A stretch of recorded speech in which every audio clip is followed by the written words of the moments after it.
Good evening, ladies and gentlemen. Welcome to the Sim Racing Alliance.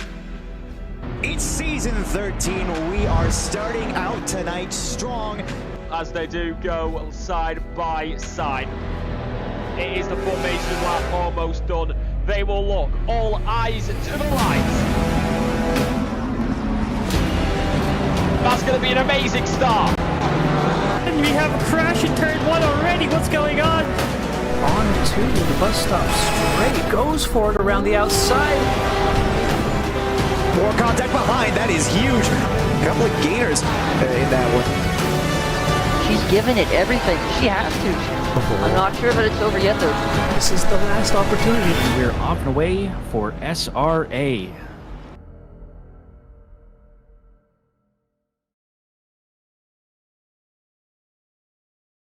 Wait, what? Well, good evening, SRA Nation, and welcome to Division 2. It's round number 8. It is Imola. It's season 14. It is the finale. I'm Alexa Marshall, joined by Arjun, and for some reason not showing up on the image, also Jackson Lambros. It is round number 8. It's the finale of the season, and this is going to be one heck of a season and what it has been. We go to the final round.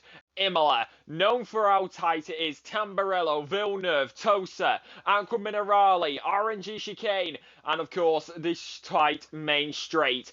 It is Autodrome, Enzo, Adina Ferrari, and Jackson. We have got one heck of a race set for us here in D number 2. Welcome to the D2 box. Happy to be here, guys. Obviously, still working with some technical kinks. Let's break it down for you, though. 4.9 kilometer circuit here in the heartland of Ferrari Tifosi land. 75 years young this year by. And, I mean, you broke it down perfectly just a couple seconds ago, Alexa, just how tight and complex this is. A far cry from its Italian sister of Monza. But you look at the heritage that both of these tracks contain and just the level of prestige and spirituality that this place has. I cannot think of a better place for us to crown a champion. Absolutely. Yeah, and it's one of my favorite tracks as well. And if you've seen the D1 race yesterday, this race can absolutely deliver a spectacle in the season. And speaking of the season finale, let's go on to the standings right now. Our championship leader is Art. He has been leading the championship since the start of the season, and he's been holding on to the championship right now. We thought he might win it at Barcelona. Turns out he didn't. Doug had an absolute barn summer of his race before he loses him into the penalty, and Art did not have a great race. That said, the championship goes on. Art has a comfortable 70-point lead, but crucially, Doug can win this championship a myriad of ways, which you'll get to. But yeah, that's the championship. So right now, Art 585 points, Doug 515 points, followed closely by Josh Damiani with his 491 points. He also has a shot of winning this championship. It might be unlikely, but we might see Josh, who has been one of the contenders for all the season, falling back, and it's more like a Lando Norris 2014 kind of scenario here. And also we have Logan, who was an amazing race at Spa. I haven't found this pace since. These are unlikely. He can also potentially win the race because by doing this race, you can get a maximum 116 points, 111 points. So Logan can't win the championship, but he can tie it. But because Art has more wins, he'd probably get crowned the championship. And that's the top 5, top 4, or like the people who actually has a chance of a shot of winning the championship or tying it. And then you have Olhausen, our first non-contender. He's sitting out. He is not gunning it for the drivers' championship, but he's gunning it for the team championship. Followed by Josh Worley, John Archie Mueller, Olhausen's teammate Matt Schwartz, who's Doug's teammate. Surely he's probably going to be pulling some strings to help his teammate win the championship this race. I wouldn't be surprised if they did. And Ian Wheeler, who is Josh Damiani's teammate. I wonder if you'll be helping Josh win the championship. And that runs up the top 10. Going on to the team standings right now, we have actually, you know what? Let's just look at the D2 standings, because we also have Roy Key, P38. He is Ark's teammate. He has no championship going on right now. He might help Ark if he's actually racing, which I cannot confirm he is racing right now. Looking at the race control, but yeah, it seems like it's gonna be Ark's championship to lose, going on to team championship here. And what a change we had. The whole season, we had a 9.3 wire Ferrari of Mueller and Olhausen leading the championship. They lost it in Barcelona, and the tides have turned. And now the Rebel Alliance Lexus leads the team championship with 32 points. This is a much closer championship than the Drivers' Championship, so this is probably the one that we have to keep an eye out for. P1 is Rebel Alliance Racing with Matthew Schwartz and Doug Mitchell, the Badmans, I should say, followed by the Philip Ennis Mueller and Thomas Olhausen 9.3 wire Ferrari. We've seen them do a shoey last season. Wonder if you'll see a back-to-back shoey. And P3, we have the Champion Motorsports oiled down Mustang of Josh Damiani and Ian Wheels. They're only 53 points behind, but they can potentially win this. And P4, we have Champion Motorsports with Ark and Roy Key. If only one of them is showing up for this race, they're virtually out of the championship, because the max points a single driver can get is 111.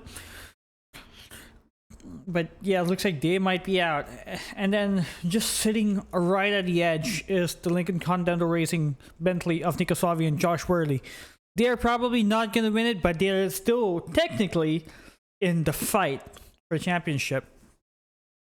And that's gonna round up the points going into the last race of the championship, as we can go on to the game. Hello? Oh, there we go. There we go. So as we do now go trackside, as of course that's the standings and everything. Quick thing to point out, it's not 111 points max, it is 112. 110 points for P1 overall, 1 point for pole position, and then it is another point for the fastest lap, as the first runs happen now here in the qualifying session. It is the Silvers first. If you don't know how qualifying works, we'll run through it real quick for you. It is a 20-minute qualifying session split into two halves. First 10 minutes go to the Silvers, final 10 minutes go to the Golds. And of course, easy way to differentiate the divisions: Silver drivers have the grey number plate with white number, Gold drivers have the white number plate with black numbers. And we're currently watching Jess Osborne from Madhouse Luna Motorsports. And this is going to be a big thing around Imola tonight. It is a night-time qualifying, early morning race, and especially in qualifying, it's going to be very difficult in this darkness to spot your braking markers, as Jess Osborne heads through the left-hander and now down into Aqua Minerale as they head through this absolutely lovely section, probably the best part of the track in my personal opinion, as you head downhill then very quickly uphill and towards what many of us call the R&G chicane, known for ruining many races across many people's sim racing careers, and it can be a key factor, especially tonight. Ark can win the championship. All he needs to do is ensure that Douglas Mitchell does not outscore him by 29 points. If he is outscored by 30 points, that would put them even. However, due to race results, Ark would be crowned champion. That is all Ark needs to do tonight. Ensure Douglas does not outscore by 30. Here comes Jess Osborne to come to the line. First Silver driver. Their lap time is a 1 minute 42.625. That's a very nice benchmark time, as Macomba goes P2, 0.100 off the top, as that now gets dethroned by Jacob Hall, who goes to the top, 1 minute 41.392. 0.513 behind is Nico Suave, who sits P number 2 for the Bentley. Beamer on top for Mustang and Platt goes P number 3, 1.148. And Jackson, we have got some spicy qualifying action already underway, even with the starting banker laps. Very lopsided start to this qualifying session, Alexa. I feel like we see some guys already getting eager to get out on track. I don't know how the temp is going to evolve here over the next 5-10 minutes, but clearly some guys, I'm not sure if it's getting in tow or just an urge to be on the bumper of one another. We know, Arjun, that's definitely been an issue with the dirty air that can develop. but with 6 minutes to go here, still a very, very lopsided first half of qualifying. So you should note that the track is actually fast right now. The track's evolving. It's only going to get faster and faster as the cars rubber in the track. The lap times are the fastest at the end of the session for both silvers and pros. And there we go. There we have the first of freezes. I apologize. We're going to have a couple of these happening during the race. I tried fixing it. No sugar. But there we go. We're back. So some more food for thought here, ladies and gentlemen. Obviously, nighttime quali, sunrise, green flag as we watch Jacob Hull try to defend his provisional pole in class here. Very different track conditions potentially from quali and race. And Alexa, you made a really good point about how difficult it is to find reference points at night. We could be dealing with some really, really gnarly glare. We've seen it with sunset earlier on this season, and now we're getting the opposite side of it with the sunrise here. Yeah, I can confirm, especially from last night, as some people in chat have already pointed out, double duty.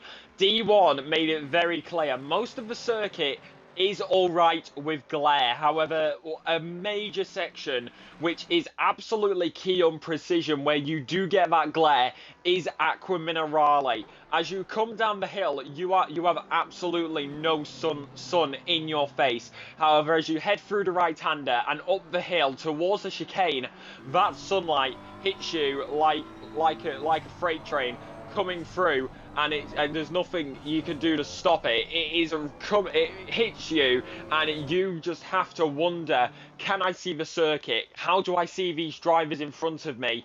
Am I having to rely on their brake lights because of how intense this sun glare is?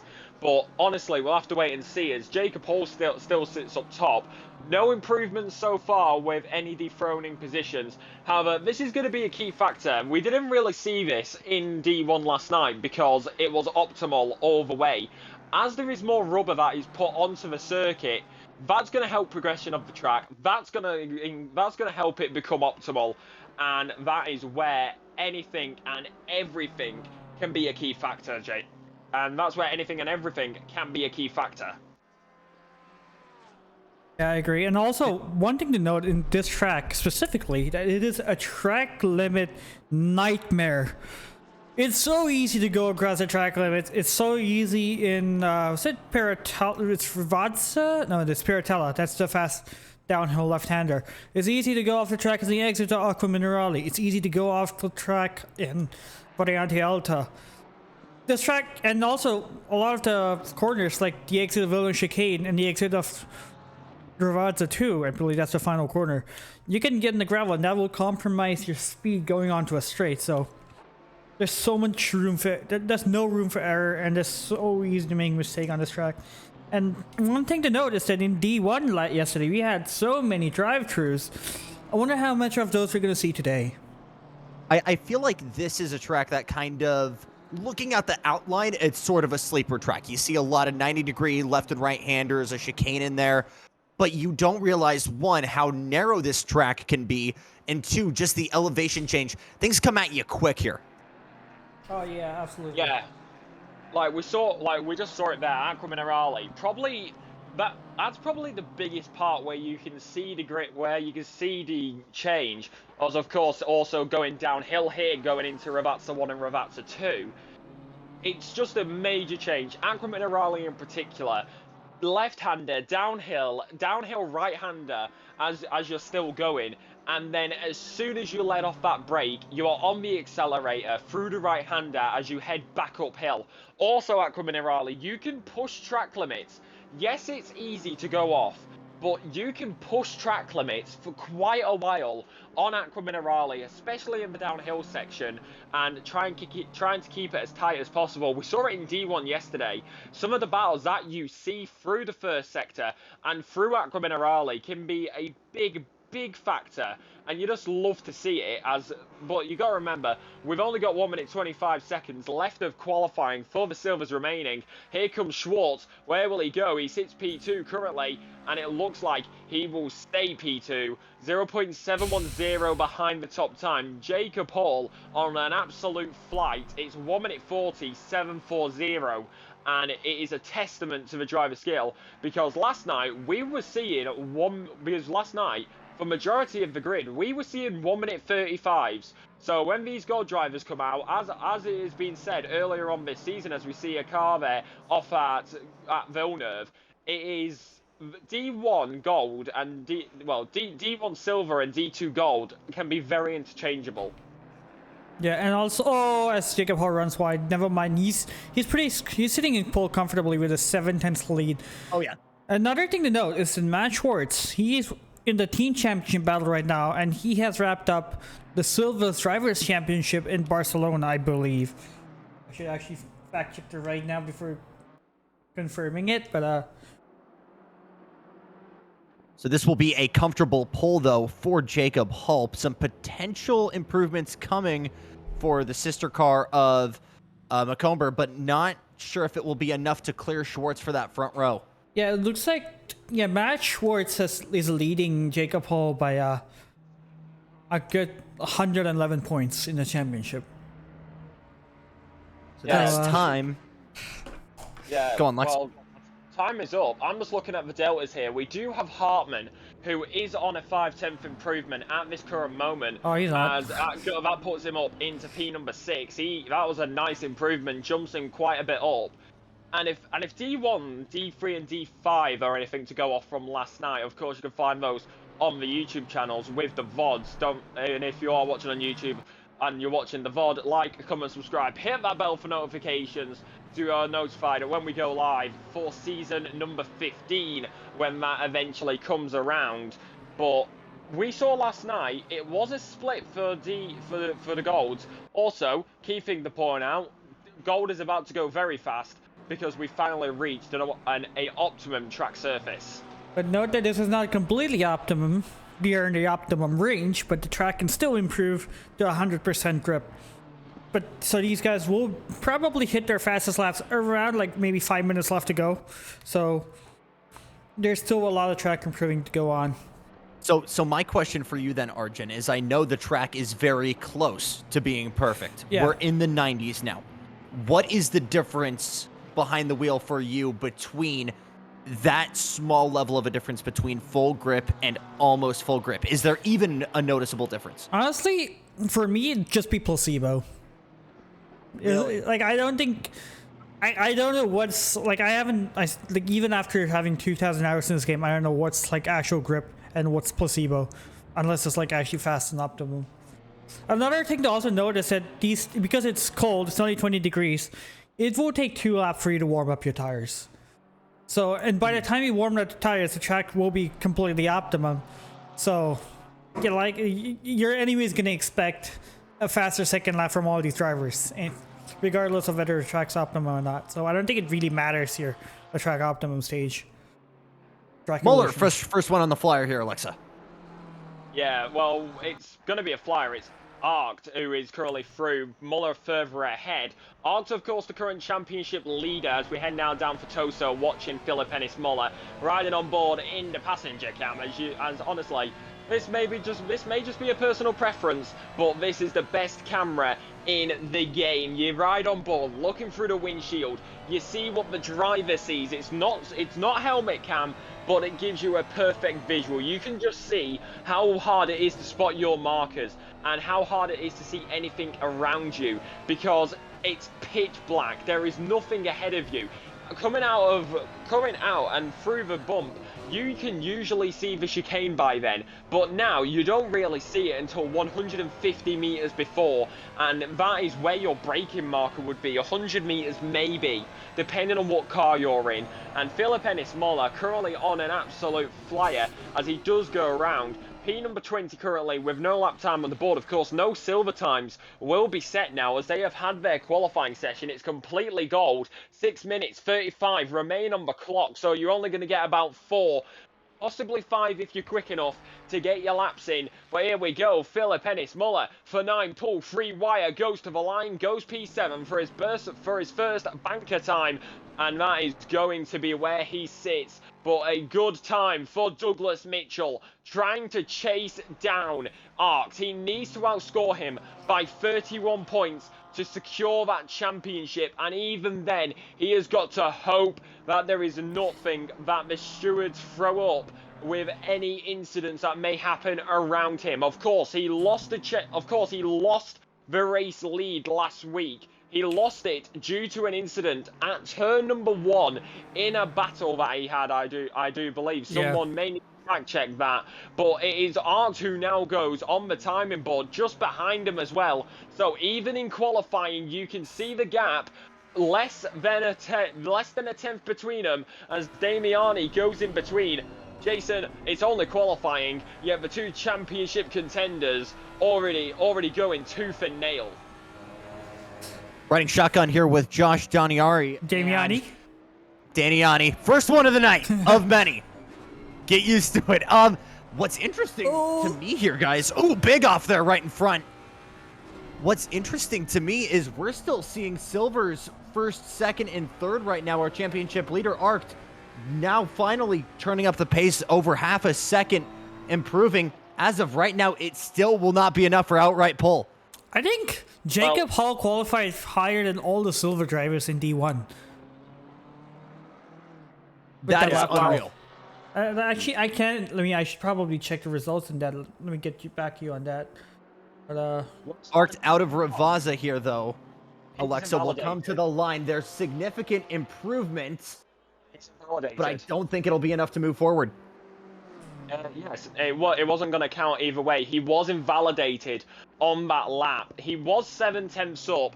However, maybe Aqua Minerale catching him out, gaining that extra speed, or maybe straight across at RNG. He did invalidate that last lap. That will not give him a chance to improve, as a Wheeler now P number 2, Kelly P number 3, and that is where it sits. Hall's still up there. Logain goes P number 3, but this is the key factor. The top time, 1:47.40, nearly half a second between P1 and P2 at this moment. Okay. 3 minutes remaining, but so they can still improve. But right now, it looks like Hall has this set and match unless something major happens here, Arjun. so Hall's lap time would put him third in D1 Silver yesterday, because the fastest lap from D1 Silver is actually Victor Diaz with a 40.697, followed by Eric Mirecki with a 49.635. So this is D1 Silver place right here from Hall, which is why everyone behind him is struggling, because that is ludicrously fast. And another thing to come from Arc, to note about Arc, is that as long as he finishes, I believe, better than P15, he would win the championship. But coming back to Doug, who's improving right now, puts his car up to P4. Doug has 2 championships to fight for. One of them he's leading, and the other he's playing catch up for. His teammate Schwartz, I believe, is down in P6, right behind him. So these two are in a really good spot to take the team championship as qualifying, because their rivals, Mueller, is only P9. That said, Mueller is improving. The other teammate is Olhausen, who's all the way far down in P27. Yeah, well, one other driver who is also improving out there, not for pole, but for plenty of positions here, it's going to be Velasquez. He's currently 7/10 up on his lap time, and he is in P number 18 at this moment. From looking at this, as that is going to be, as he goes up, big gains there. P number 4, and it just shows how tight everybody is. Apart from Hall, he's absolutely flown off into the distance. Who will be able to contradict him? Who will be able to catch up to him? Because 0.350 Jackson to pole at the moment. Well, yeah, I was gonna say let's take Hall out of the equation here. It's less than a tenth separating the front row. Top 5 is less than a third of a second. Knife edge stuff at the front, and even though we don't necessarily see big numbers here in negative delta, any improvement can get you a big way up in the grid. Speaking of improving, Arc is on track to take pole here. Almost a second up in his personal best. Arc comfortably is going to be on pole right now. He's not losing any time. And by how much is he going to take pole? That's the question. It is going to be... Oh, that's super close there. 5,000th. Yep, 5,000 as Jackson beat me to it. It is a fast and it's quick and he's up there. I think it makes it obvious why he is currently leading this championship. But either way, still plenty of drivers out there. Less than a minute now remaining on the clock. Archie, 5/10 up. He will not be on pole, but it may gain him quite a few positions with how tightly compact the field is. P number 5 for the Lamborghini Huracan Evo 2 driver, and it's now going to be everybody else looking to improve. Oldhausen also on an improvement. His current improvements would put him up to P number 15. There we go. There's the Ferrari, the 984 up there, 0.922 off the top time. Higgs also the other Lamborghini driver out there for Champion Motorsports Season 14. Matthew Higgs looking to improve, gaining a slight bit of time as we head now down into Aqua Minerale, Jackson. Checkered flag is out. Doug Mitchell on a little bit of a flyer as well. Nearly half a second up. This is definitely top half, or excuse he me, went top wide 5 good. there. But as I say that, the commentator curse strikes, and that will be lap invalidated. But you look a little bit further back, Higgs still finding time, still potentially looking to improve. Over to Ian Wheeler in P6, quarter of a second up. This would be good enough for, potentially third or fourth if he's able to get it. He works his way out of Ravaza here in the run to the line. And that's gonna be P3 for Ian Wheeler. P3, there we go. And it looks like tight. Matt has stopped improving. He might have messed up in Variante Alta, which is a ludicrously difficult quarter to get right, especially in a car that doesn't take curves as well, a car like the Lamborghini. But that's gonna be qualifying here. Art on pole, our champion leader.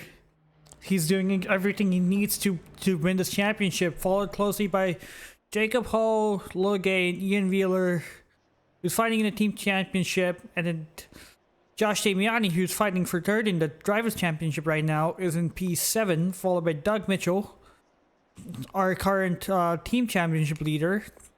Doug and Shore starting P9th and 11th, compared to Mueller's and Oldhausen P13 and 15th.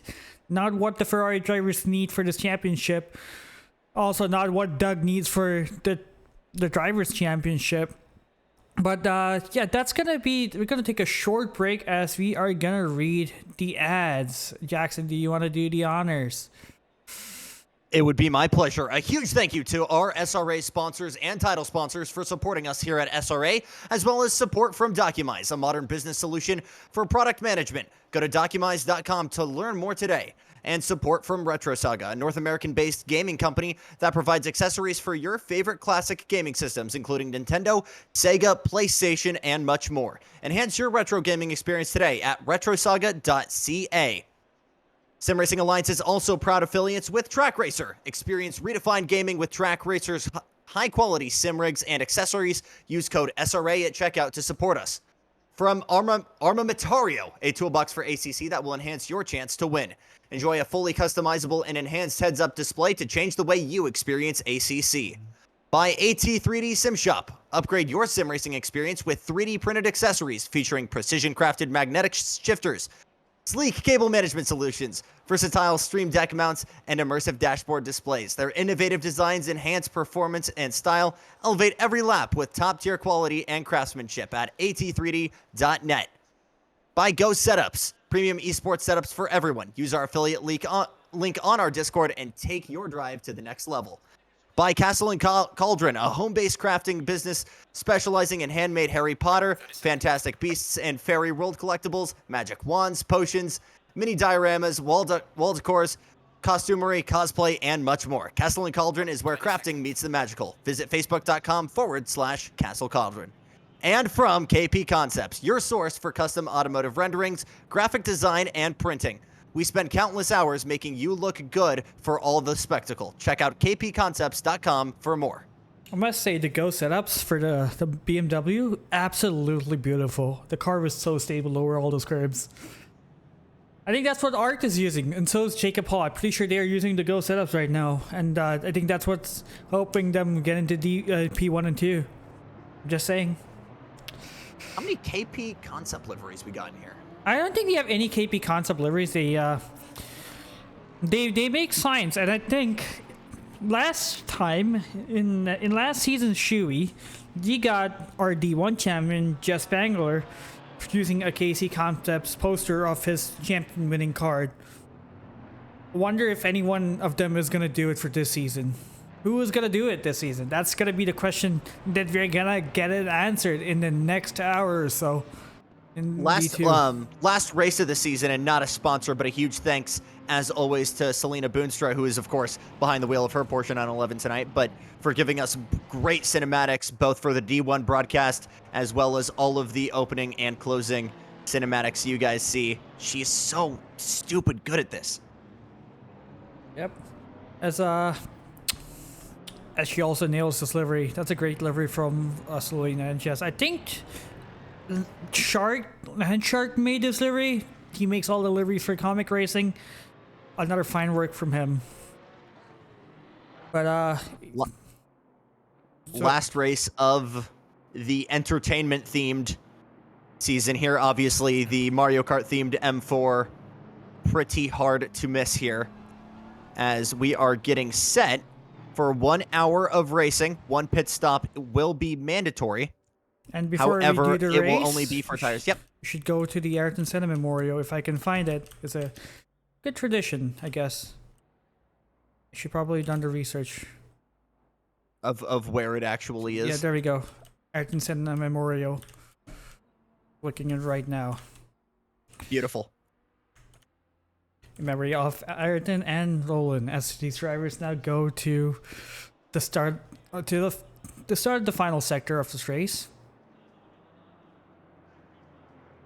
Right, interrupt you, but yeah, it looks like if Art just finishes where he starts, or if he finishes in the top 15, he backs the championship. But that would also involve that Doug's winning this race. Right. Doug needs to get at least 70 points to beat Art. So. And that is going to take some kind of Christmas miracle, I think, with just the way this championship system points out. It is very much in Ark's favor. All right, as we're approaching the start-finish line, as this game is still frozen, can it unfreeze us before we go green? There we go. Who wants to do the honors of the start for one final time this season? I don't know if Alexa going once. Yep, Alexa? Going once, going twice, we'll take it. As for some reason, it's always me. It's always me. The scout adds quality. Real quick chat. If I'm clipping, please let me know because I forgot to do my reset beforehand. So as we now go double file as the formation lap comes to an end, all the drivers now go double file. It is the season finale of season number 14.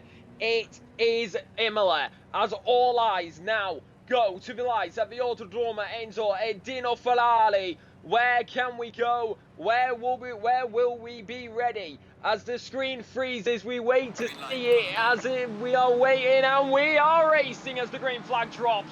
And away we go. That's going to be a very good start for the Beamer of the Hall. Already contacting the back. That's a full Mustang which is going around. It's going to be Args who gets away scot-free. McLaren on the inside contacting to Tamburello. And that is, luckily enough, keeps it clean, keeps it round. And they are through as they keep going. This is where we saw it. Down into Tamburello as we go through the left, through the right, Villeneuve I should say, and then into Tosa. The hairpin looks for the move down the inside and it is going to be lucky enough if it does need to. And as we wait to get cameras changed as the production truck does some work in the background. Luckily enough, it doesn't seem like it's leaks from back in Red Bull, but we continue forward. Low gain, sits P number number 3. Arc's got away scot-free on that opening lap. It's Logan, no. He's in the Lexus. He's closing in on that BMW as we head now down to the RNG chicane. Where will this count? Where will the chances be taken? As you see Hull there for a moment, looking for it down the inside, possibly trying to get through on the second part of the RNG chicane. Down towards Rivazza 1, Rivazza 2, inside, outside. How will it be looked? Up and under, a high possibility as we go down into Rivazza, Jackson. Trouble further back for the 535. I'm not entirely sure who that is. Also a great save from Kelly as Mitchell got into the back of the 869, but managed to gather that up going up the hill into Tosa as we see a big move here. Here comes Wheeler. Yeah, he got a little gain on Wheeler here. Was it Wheeler and Logain? But yeah, it's one thing to note is that straight line speed is so key because he has such a long start-finish straight. As Archie tries to slip past Logain here, Logain loses the position to Wheeler. Big freight train further back here as it is Wheeler leading pretty much everybody back into P10. I want to say this is where you be patient, but this is your prime opportunity to go and make moves. A little bit of a checkup there for Archie. Will go wide around Tosa. No takers as a result, but that starts to dilute the pack a little bit. Yeah, well, the up and under may be the favoured strategy as you go down into Tosa. We'll wait and see how that will fare as we go into this race. The drivers will get major sun glare as we head through the left-hander. Now down into Agua Minerale. The sun will disappear behind the trees and then it will come back blinding as you go through the right-hander, as you begin to head uphill and you go one more time. Lamborghini sat behind. That's John Archie trying to chase down Logain. He's got away scot-free. Has arced. Jacob Hall also. Wheeler now. He's on a defensive play. He's got Logan behind him. He's got Archie behind him. He's got Velasquez, Kelly, Douglas Mitchell, Higgs and Schwartz. It's the top 10 which is rounded out there. You can also see further back a little train starting to form. The 155 after a moment on lap number 1 though has fallen all the way back on the mini-map. A few drivers as well. The number 29, the 984, the 777. As they all now come, the 777 is about to get lapped as we come now down into the break, as we come now down onto the main straight, and the 984 has to be careful because they've got a whole field of traffic coming through, which is about to make them lapped. And I'll tell you what, this is exactly where Ian Wheeler wants to be. Not optimal by any means, but when you are leading this draft pack, you are able to kind of use that clean air to your advantage. I know you don't have that draft, but there's no better car to combat that than with that Mustang and all of those ponies that Coyote V8 has on tap. Yeah, I mean, it's the horsepower, it's the straight line speed, it's the American and the engineering, which you may love if you know where you're from. Many people with their nationalities, loads of nationalities, here in Sim Racing Alliance, it is pride on the line as we go now through the left-hander one more time, pushing track limits to the absolute point where it may break and give you a pen, but the blue flags fly for a lapped car. How's that gonna break up these little battles which are starting to form in this leading pack? Because if I do say so myself, that's gonna be a very, very difficult time. Another bit of a look to the inside. We have one of the McLarens. It looks like Kelly trying to get around Velasquez there, going through RNG, excuse me, wasn't able to get it done, gets back in line. Now the Lexus further back up. Mitchell going to have an opportunity as they head down the hill, side by side here, going down Rivazza. Yeah, down the inside does go Anthony Kelly. Nice and tidy, lovely move up past Velasquez. Up and past, but it looks like he's got that clean. Douglas Mitchell tried to go for it, tried to fight back, did not work out that time. McLaren is known, it's very good when it comes down to it. Kelly past Douglas Mitchell about to fight back down the main straight and now down into the first braking zone. It's Tamburello, 2021 infamous Hamilton Verstappen, but they've got through clean, passing the left-hander and now down towards Villeneuve. So now the script flips here as we know that Mitchell's got a lot of straight line heat packed in that Lexus V8 as well. That pushrod suspension able to eat curbs like breakfast. The issue is now he's got someone breathing hard down his neck as Higgs wants a little bit of this action as well. Starting to get some kind of small packs within this bigger freight train as it's Velasquez leading, trying to slowly break away here. Yeah, most definitely. And if you would like to get involved in the racing action that you do see here, you can join us on our Discord. It is sra.gg. You can go to our website. Discord links, sign-up links are all there. You can find out everything that you need to know. If you're watching live here on Twitch, don't let us know in the Twitch chat. Thank you for the support. And if you are watching on the VOD on YouTube, like, comment, subscribe, hit that bell for notifications to get notified every single time that we go live. It is R2 leads, followed by Hall, followed by Wheeler, then it's Logan, Archie, Velasquez, Kelly, Douglas Mitchell, Higgs and Schwartz, rounding out the top 10. Oh, trouble! Archie and Logan! Yeah, that's Archie and Logan off of Ravazza 1, and that is going to be, no, that is Oldhausen as well, who is down and round. He's already lapped, and that is going to make it worse. All the drivers file by with that Jackson Storm livery flying past like it's like Oldhausen is Lightning McQueen, but it's unlucky, and it's how it may be unfortunate. It may not work out that time, but you can only hope that it's going to be a recovery drive. But the thing is, he's already made his pit stop, and it's mandatory, so he may just opt to not pit again, as of course, pit stop is mandatory for tyres, but you've got to take race fuel. Something else we really need to consider here is the weight of the fuel, as it looks like Diggs trying to squeeze his way past the fellow Porsche of Jess Osborne. Looks like some Flying Lizard-inspired colors. You bet it is. That is a good-looking machine. It is a Harry Potter livery. It's a livery based off Harry Potter. The green on the left-hand side is Slytherin, and the right-hand side is yellow for Hufflepuff. Silver cart behind his Flying Lizard, Alexa. Back to the front here with Arc. I'm gonna apologize that we have to. I'm gonna have to rejoin the server, so we're gonna cut off for like 30 seconds because my race control isn't working. You're doing great, and the Scuff adds character, and I respect you. But some different things that we haven't really considered, and this is Anton opened my eyes to this for the first time last week. We don't really talk about how much that extra fuel load can affect tire wear. And you know, in other leagues where you're able to refuel and instead of just being forced to take tires, that's not something that's not a luxury we really have.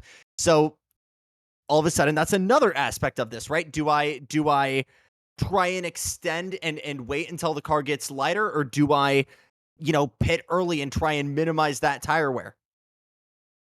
Yeah, well, that is what you got to think about when it comes down to it. How does everything work? Because, of course, we don't have that information. It's only the drivers who have that information. Us in the box are kind of just left in the dark a little bit. Of course, we have Arjun, who can give us plenty of information from the race last night, as he was, of course, out on track for D number 1.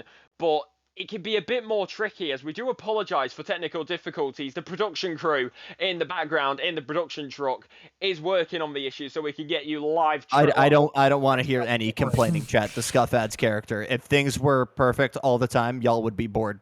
Don't worry. Y'all would be mad at us that there wasn't anything happening.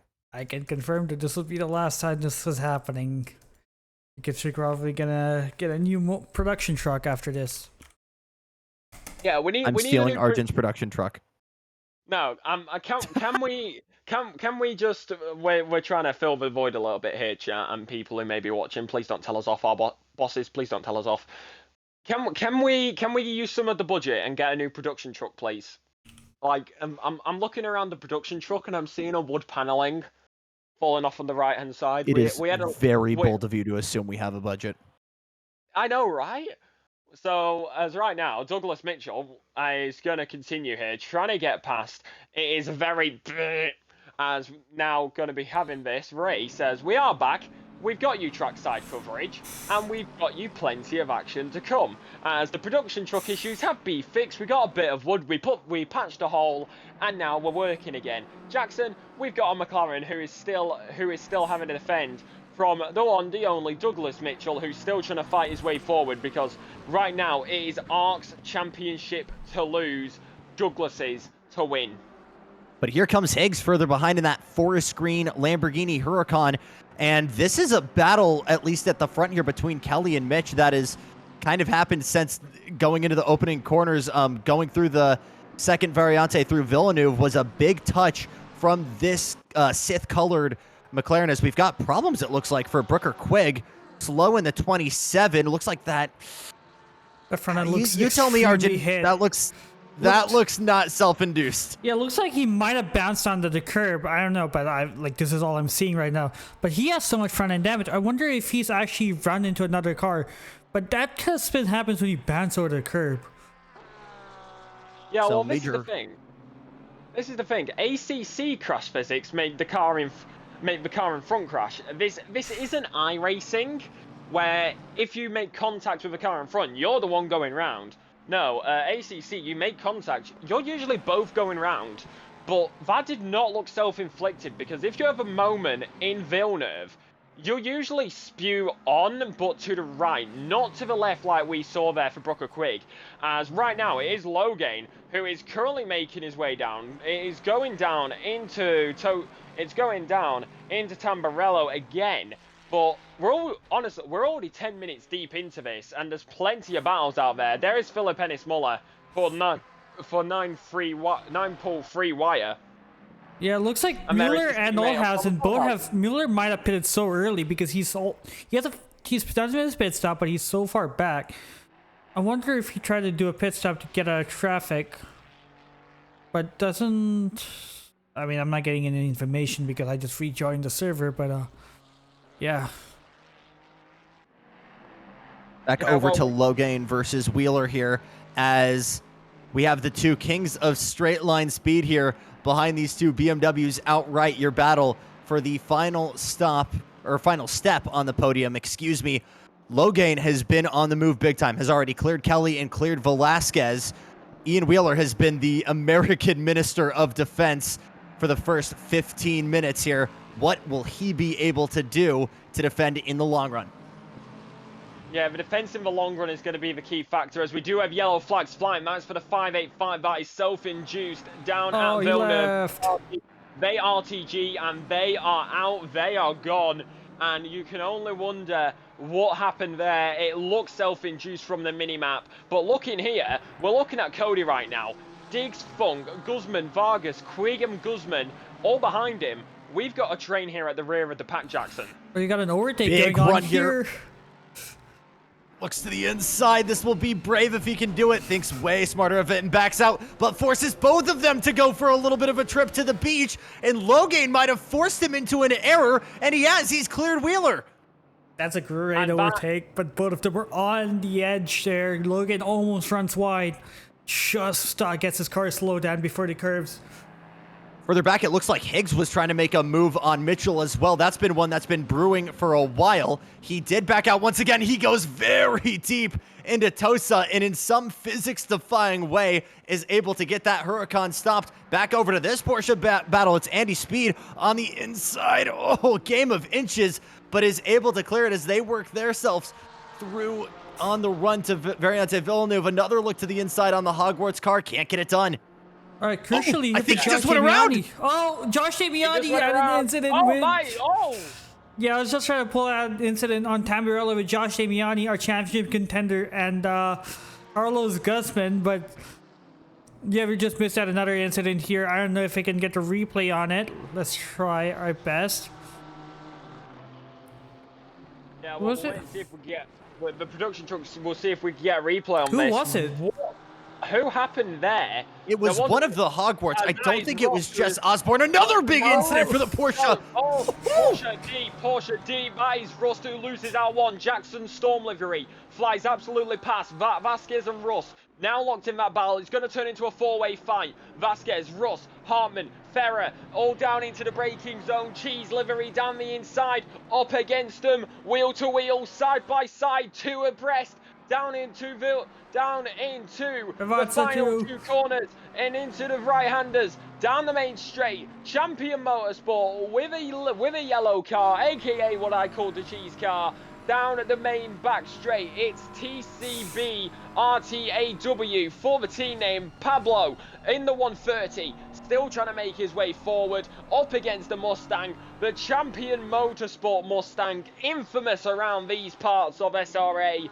But it's Hartman who still holds on to that. Ooh. But maybe a little bit deeper. That's Cody versus Diggs. It seems there for a moment as they do continue to fight. It is going to be a Nissan versus Nissan. We've got a Porsche v Porsche also up ahead.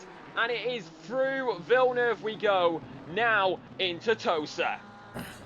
Into Tosa Kaiju battle here, as it looks like there might have been a mistake, I think, from Ryan Cody to allow his teammate Funk through. A little bit further ahead, it was Andy Speed, who was, I believe, involved in some little incident earlier. I think he was able to get it straightened out pretty easily. That neon green kind of highlighter 992. Don't diss the Montayama like that. That's the go-to delivery. That's, I mean, if I had a penny for a number of iconic green Porsche cars, I'd have 2 pennies because, let's be honest, AO Racing and Montayama. Kevin Estre fans, coming back a second back, Matt Higgs, he was super slow there and loses the position to Schwartz. Wonder if he is trying to go slow to not run into Doug, because we saw the gravel get kicked up there and the Lamborghini super slow. Yeah, puff of smoke. I'm not sure what actually happened there, as Higgs will resume this battle with Schwartz, taking as much curb as possible, even though those yellow pyramid curbs can absolutely be a nightmare. That Lambo's got some heat. He'll look to the inside here as they work their way towards Villeneuve. Gets back in line, but definitely Schwartz is starting to feel the pressure. Back over to the Kelly battle as he tries to maybe work the wide arc around Velasquez. Actually lets it hang impressively, but can't get it through there. Actually, that was Doug trying to get past Kelly there. Doug gets past the McLaren, one less blocker between him and Ark. But that said, as the championships stand right now, Ark's going to win Drivers' Championship. Doug and Schwartz are going to win the Team Championship. But the race is still not over. We're only a quarter of the race in. And Schwartz left past... Now Schwartz slows. Yeah, Schwartz left past Hicks. And Josh Worley right behind them.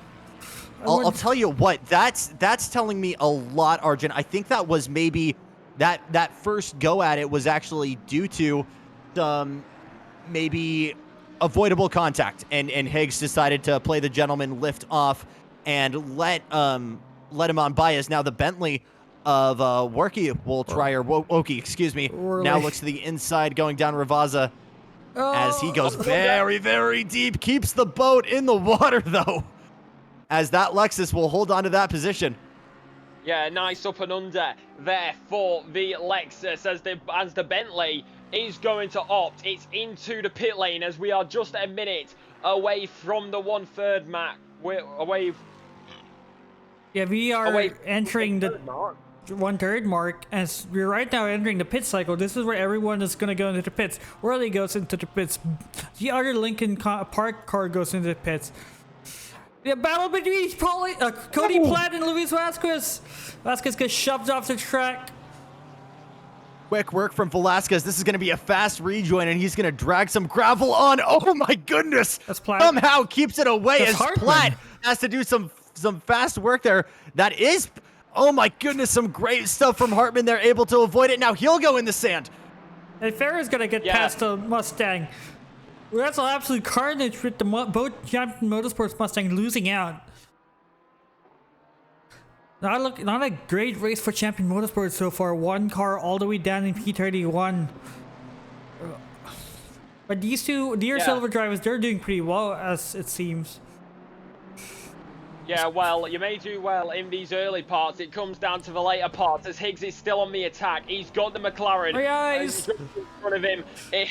Apparently, Kelly says, I want to go fast on the rear wing of that Macca. Lamborghini, though, this is just a personal thing from being a previous Lamborghini driver. The Lambo, surprisingly, can be very strong around here. It has a very snappy front end, which helps out with these 90-degree corners. Straight line speed, not so much. McLaren into the pit lane, so did Hall. So we have got drivers coming into the pit stops, but majority of drivers 35 to 25 minutes. That's when you're going to see most of your pit stops, Jackson. Interesting to see there as Kelly actually threw in the towel early. It's going to be interesting to see, though, what Arct is going to do in free air. And now the real question, Logain in second. He's got clean air for the first time tonight.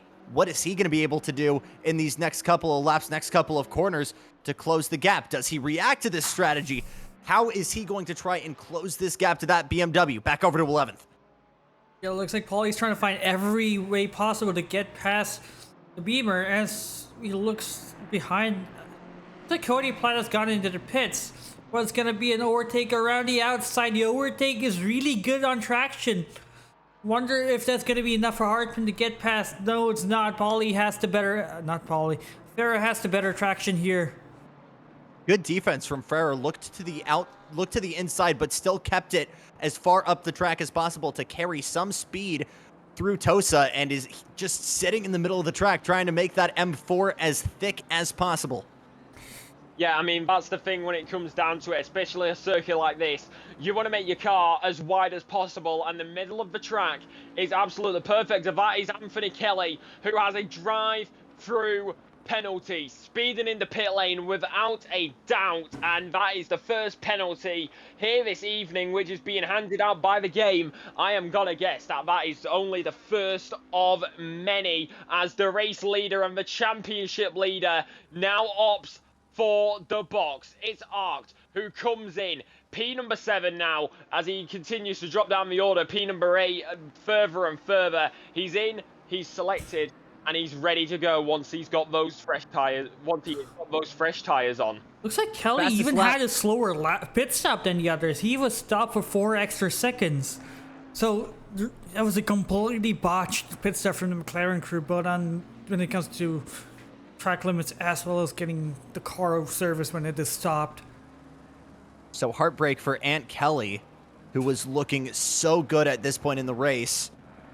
Well, will be interesting to see what he'll be able to do after this drive-through penalty. Some more quick info here, as Arct does have the fastest lap.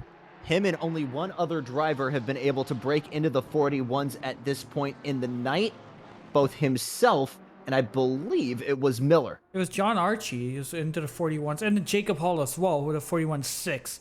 So we have actually even Logain and Mueller. They're in the 41s as well. So quite a fair few cars, but looks like 41.6 is just Arct and Hall.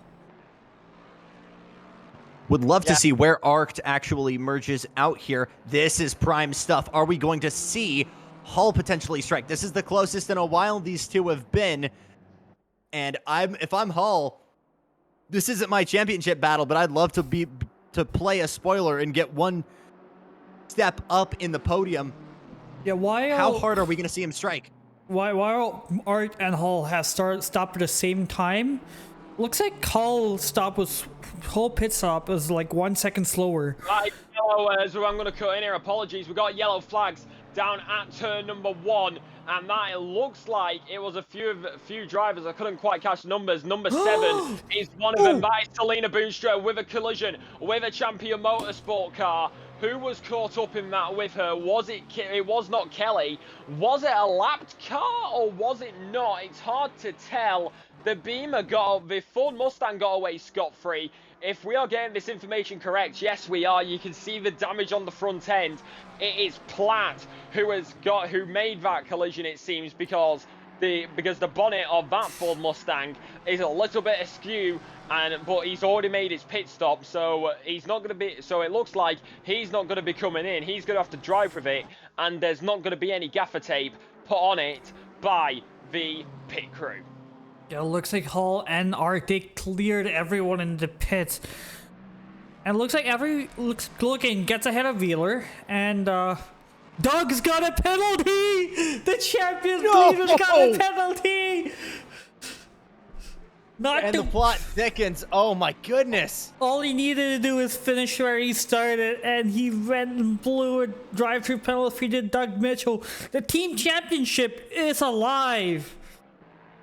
Yeah, sim racing, it seems like in a championship fight can be a game of chess. It was in check with Arct up there, getting those places. That's all he needed to do. He just needed to finish ahead of his championship rivals as Quig now picks up a stop-go 30. But now that Douglas Mitchell has a drive-through, unless the Queen can be played and brought in as a saviour, it is checkmate. It is over for the hopes. That but it looks, said, at this moment, it looks like Arcs will win this, but we will have to wait and see until the very end, as we are not even at the halfway mark point yet, Jackson. Yeah, not so fast, Alexa, because as we say that, Hall is slowly but surely reeling in our leader right now as we watch Jacob in the 234. Make no mistake, there is absolutely some heat in that silver car, and I think Arcs might be actually feeling the pressure here. He's got some help from the draft as he works his way down the front stretch and starts the next lap. Yeah, I don't think Arc is under any pressure here, because even if he does get past Hall, he is still going to win the championship by a lot. But coming back to the team championship here, Doug's in the pits. He's slowing down. It's going to be curious to see where he comes out. His teammate Schwartz is still out there. He hasn't pitted yet. But the other rivals of Alhausen is down all the way down in P27, and Mueller is P18. Mueller is getting past Doug. So as it stands right here, Schwartz is going to be ahead of Mueller, and Doug is probably going to be ahead of Alhausen. That's it, the pit lane is super strong. I don't know how far is Alhausen's. Okay, Doug clearly gets past Alhausen here. But it looks like the Rebel Alliance Lexuses might still take the team championship here. But not by the margin they would have hoped, because Alhausen is P27, Doug is P24. Yeah, and also it looks like, even in the races yesterday, the penalties being racked up, Imola is claiming victims left, right and centre. We do have information in. Jess Osborne, it got disconnected due to technical difficulty. No. So there is some drivers out there who have had penalties, and maybe one, maybe more will be having those, as that is a moment there, and that is hard. Loads of people into the pits, almost close, nice and tidy as we head through Aqua Minerale. Oh, Ferrer goes wide. That's Ferrer who goes wide on the exit. Here comes Brian. Nice and through. Byron with that done. Maybe Ferrer who looks for an up and under, but it's not going to work out that time. Bouncing all over the curb. You got to be careful because you've got a lovely digs. You've got Vasquez coming up right behind you. This was a two-way fight. May evolve into a three-way fight because you have got a Bentley in front, but with two German engineering Beamers up behind you as Hartmann, Funk, Vargas and Rust are in the pit lane, as of course everybody was making their pit stops, so everyone was a bit out of position, but now it seems everyone returning to their rightful place. One of the Mustangs merging out here as Luis Velasquez continues to try and chip away to become a part of this two-car battle between Ferrer and Byron. We just watched Hartmann work his way out in that white Ford Mustang. This might become a four-car battle here if that Mustang is able to close the gap. So a lot of big, beefy touring cars trying to work their way together. God, I love this Bentley so much as we go over to John Archie, who's putting pressure on another Bentley. It looks like Archie may have lost a position here. What happened here? Oh, Archie swerves. He nearly gets overtaken. He loses a position to his teammate Matt Higgs and Worley. Great accident avoidance from John Archie here. These Lamborghinis, they're doing pretty good. Actually, Lamborghinis both in D1 and D2 have been not up there with the pack, but they've been fighting pretty well, and they have been putting in good positions, as I think one of the quicker cars in straight line speed, I believe, and genuinely fast machines as long as you just keep curbs away from them, Arjun. I think the Lamborghini is one of the slower cars, at least compared to the Mustangs, Lexus, and the Bentley. Yeah, well, Arjun, you're also forgetting we do use BOP, so that can help out. But Lamborghini, when it's put on a level playing field with the BOP in the back, it can help out, and it's a responsive car. It's got a snappy front end. You can tell it what to do, and it will do it. But like Jackson said, Lamborghini is one of the slowest cars, and I think we get. Yeah. I can't believe I'm taking word for Diego here, but Lamborghini is one of the slowest cars. And if you've seen the D1 races, you know that Mr. Sir was getting eaten up a lot. Yeah, well, like Jackson said, the Lamborghini is responsive and it's good around circuits like this. Yeah. But yeah, like Jackson said, keep it away from the curbs because they will chew you up and spit you out. So avoid all the sausage curbs around this circuit, Lamborghini drivers. But right now, we're back into original positions. Arc leads, followed by Hall, then it's Logain, Wheeler, Velasquez, Higgs, Worley, Archie, Schwartz, and Macomber rounds out the top 10. 2 Lamborghinis up there, no Porsches in the top 10 at all, which is a high contrast to a few seasons ago when Imola was last on the calendar. And it's crazy to consider that I am pretty sure the last time we had it on the calendar was season 11, as we see a lovely move there being done by Cody, who has got that move done and dusted actually no, not Cody, Douglas Mitchell getting past, I should say. And the Lexus making a lovely move with the up and under at Tosa Jackson. Continues to make the long drive back over to Josh Workley in that big boy Bentley. Looks to the outside of Higgs. Will try to go the long way around going into Tamburello. Won't get it done, but gets back in line. We know that Boatley's got the straight line speed, but he just does not have the real estate to put it anywhere. Great defense from Higgs there, who won the race out in Barcelona after Doug got a penalty. So great performance from actually both Lamborghini drivers here, Higgs in P6, Archie in P8. But yeah, let it be known that Matt Higgs is a winner in D2. And I'm definitely not being troubled to say that. No, absolutely. Still staying in conversation here as Velasquez just a little bit further up the road here, I think is absolutely enjoying this, busting out the popcorn and watching this battle in his rearview mirror as he continues to work on lapped traffic in front of him. That's Brooker Quigg, I believe. Looks like he hasn't fixed his damage. I think Paulie Hartman, actually, was it Paulie who picked up the damage from hitting, I believe, Selena or said? So all three of them are starting to stack up. Josh Ginelli, big moment. That's Goodman. Yeah, that's a big moment. We will get a replay on that without a doubt. What has happened? Oh no! I think we know where this is going, especially considering I'm a Williams Formula 1 fan. 2021 Russell Bottas. And that's gonna be it from Olhausen, one of the championship contenders.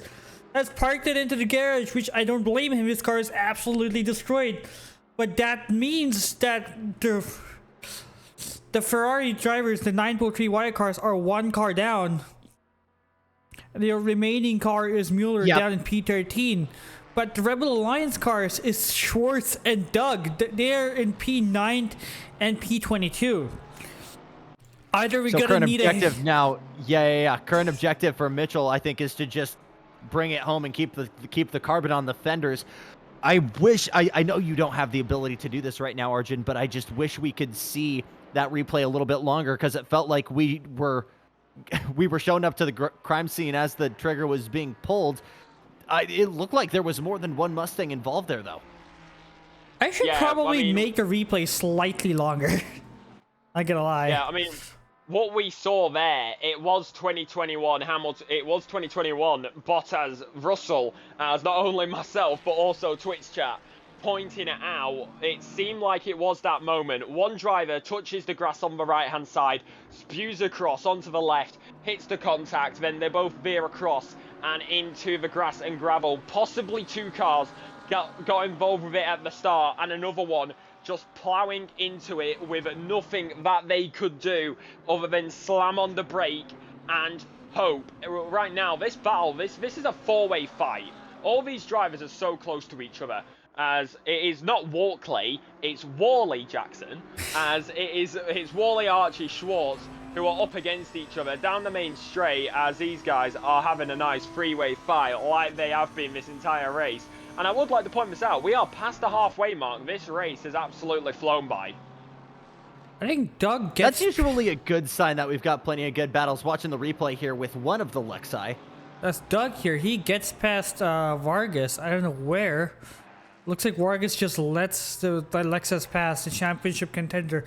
I wonder if the drivers here got explicit instructions on not to interfere with the championship battle, which I guess would be contradictory because one of them is sitting in the pits. Yeah.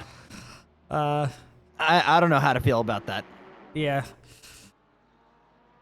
Or might be just badminton abuse. I don't know. Throw your speculations. We don't know. Also, my monitor here in the truck is small. Yep. So apologies to Josh for butchering that. Good run for Velasquez here. We'll try to get on the inside for Farah, working up through Tosa. And we'll get that move done, maybe. Not quite. A little bit of a run now. As I always wait to call it a done deal because the switchback or the high line always has a little bit of a chance to give an opportunity to swing back if you run it. But some great defense there for Vasquez to go on and close the door. It looks like Vasquez just stays ahead as Ian Byron here putting the pressure on Mueller. So coming back to the team championship battle, the Ferrari team's going to need a miracle. Something must go catastrophically wrong for Schwartz for the Ferrari to take back because they are only 35 points behind. And that's not a lot. I think that's like 10 places. But given that Doug is only like 6, it's only 6 places behind Mueller as Mueller goes onto the grass. And Byron's going to take that position from the Ferrari. Miller's going to try fighting back. And look at Vasquez behind. Vasquez going to try following the Bentley pass. Byron ran it so shallow there, and this has become a 4-car battle in the blink of an eye. The Bellatro Bentley is going to have the straight line speed, but all of these BMWs have 3 cars of slipstream. Vasquez now looking to the inside as we cross the stripe. Game of inches as the BMW is in the paint trying to clear alongside Mueller. Goes all the way to the inside. It's a nuclear move if he can stick it. Fourth center stuff from Vasquez, but can't get it done. And now the Bentley will go back to the front. Byron somehow, some way holds on. Absolute cinema. Started as a 2-way fight, became 4 cars. Now it's on to 5. It is going to be Byron, who does now lead that pack, followed by Vasquez, then Ferrer. It's then Philip Muller, and Hartman has joined this fight. I do believe we see Tiggs in the background as well. So maybe, just maybe, this is going to be going all the way to the end. And what a way to end a season it would be. As of course, it is up now and done. 21 minutes, 26 seconds remain on the clock here in season number 14.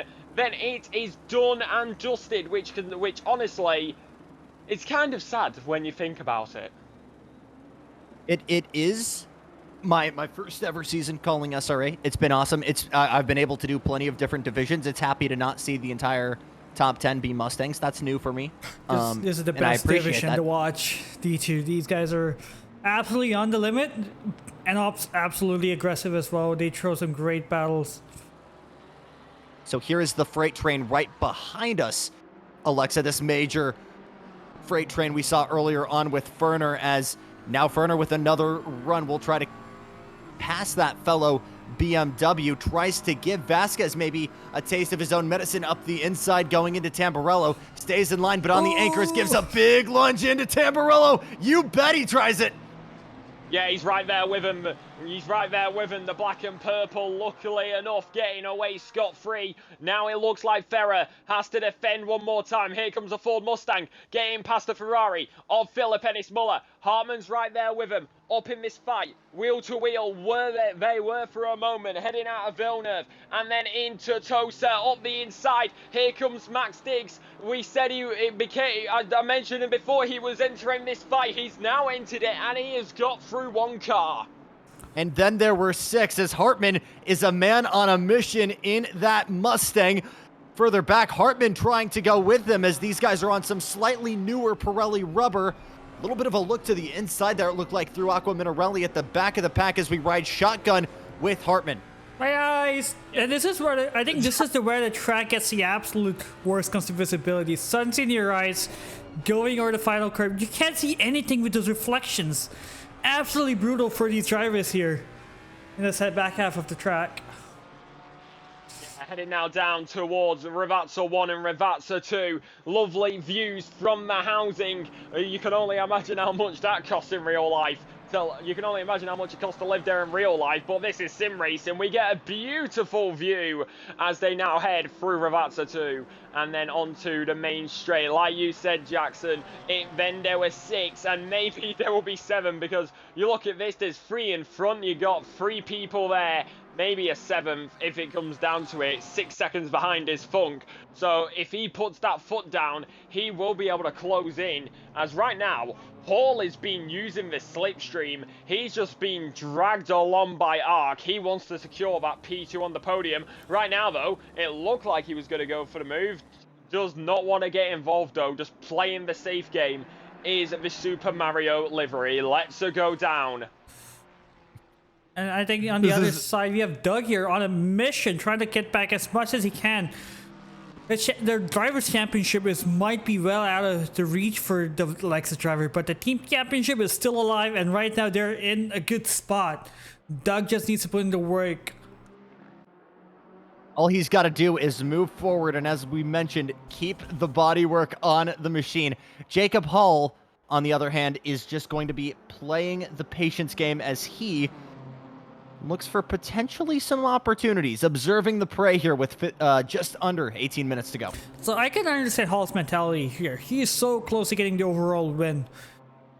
Even as a silver driver, it's pretty crazy. But if you have seen Logan, not Logan, you've seen silver drivers challenge for the lead in the previous races, and Ark here, he's not in a hurry. He knows that he can win the championship, but still another win under his belt is always appreciated, even if you're someone like Max Verstappen who gets bored of it eventually. So these drivers out here, one's already in the winning and already used to winning, and another driver wants to win it for the first time and is on a mission here. Yeah, well, the mission is set, and you know what you need to do. Here comes Douglas Mitchell fighting his way through this pack, trying to get past Funk, and he goes down. It looks like Funk does go deep down into Tamburello. It looks like he's all over the back of him. A little bit of a wiggle on the rear as they head now through the left-hander, and have now down into Villeneuve, into the right-hander, right up against them. Porsche right behind as well. Speed is there. Overspeed is an opportunity coming out of Tosa now, heading through the left-hander. All take the wider line, all opt for the extra time and opt for the drag as you get 1, 2, 3, 4, 5 cars in that shot heading through the left-hander. Mineral Waters is up next, and it looks like it was Douglas Mitchell who did not get that right. That was very deep there, heading downhill into Mineral Waters. You saying Mineral Waters is like breaking up a bunch of spaghetti. Italians are gonna be offended and you are gonna get rich hunted. Working into Italians. Variant Alta. Variant Alta, let's go. I mean, at least Alta chicane's better. Or more accurate. But yeah, sure. Down the hill into Rivers. All right. Any more of this? And we're done. Guys. And we're done. Right, yeah, and we're done. right, and we're done. Cool. You see it there? Don't cancel us, Kunos. We're done with the English pronunciation of the corners. Somebody asking, how can I join this? You can join us in our Discord server. Somebody may be able to put that in the chat. From there, you will be able to find where you can sign up for all the racing action like this. We have 6 divisions to offer here at the Sim Racing Alliance: D1, D2, D3, D4, D5, D6. There's also multi-class mayhem on a Friday night, as well as iRacing on a Thursday night. Unfortunately, Multi-Class Mayhem and iRacing does not get any coverage. But the action that you see right now, the Team Series, is what you can. You can see it right here. It happens every Tuesday night on American time, 9 PM Eastern. If I'm correct, it may be 8 PM Eastern. It can get confusing with British times. 6 p.m. Pacific, yeah. Yeah, 6 PM Pacific. 6 p.m. Pacific, 7 p.m. Mountain, 8 p.m. Central, and 9 p.m. Eastern. As Byron loses the place, well, Vasquez gets overtaken by Byron here. What's happening here? I don't think he used the bumper on Vasquez. Ooh, maybe an unsafe rejoin as Vasquez forced to the outside here, going down to Aqua Minerale. No, just goes wide on his own. Yeah, I mean, I guess they're just taking turns. Too late on the brakes. Aqua Minerale, it's known for that. As ladies and gentlemen, we're in the final 15 minutes as here comes Vasquez. Ooh, Pablo Ferrer almost hits him and Vasquez almost hits Byron. Right off the top rope, hit the springboard, almost with a clothesline, but luckily enough, no impact made down the main straight with 13 minutes 50 on the clock. Unlucky for some is that number. One man is Byron, who sits P13 currently.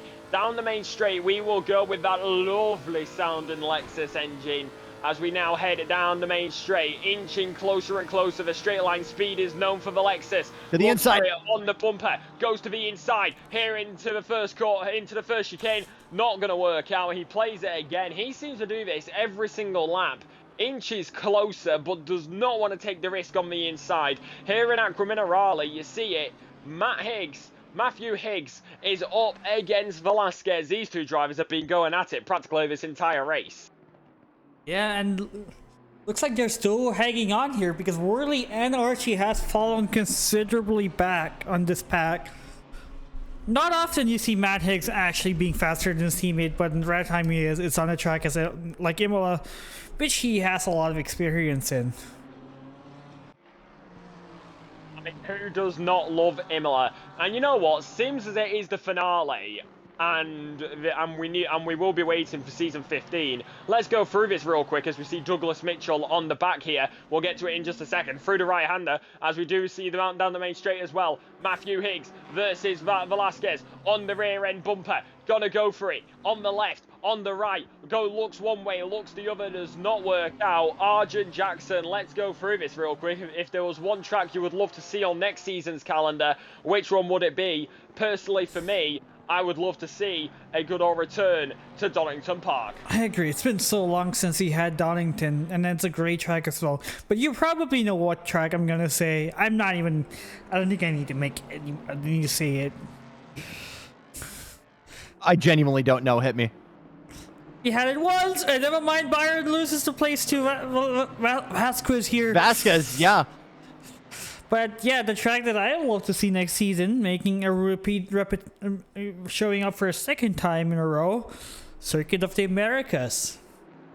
Okay, you're going to have your local bias, and I'm going to have my local battle for the lead. We're going to take a break here as Jacob Hall going into Variante Alta, going to try it in RNG as they work their way down the hill side by side into Ravaza. New leader for the first time tonight, it's Jacob Hall.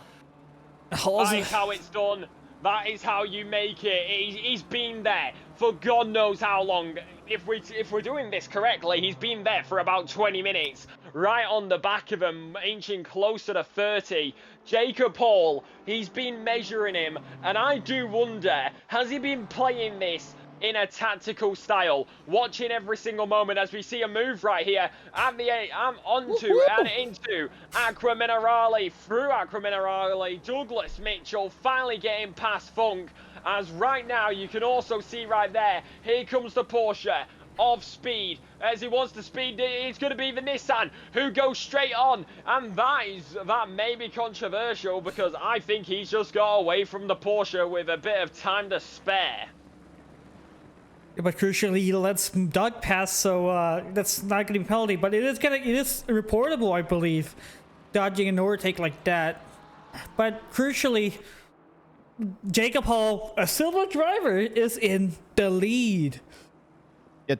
get this guy a gold. These guys Get this guy a gold card immediately. So Hall and his team in Macomber, who's certainly in P10, these guys had the pace to hang around the top 10 for most of the season.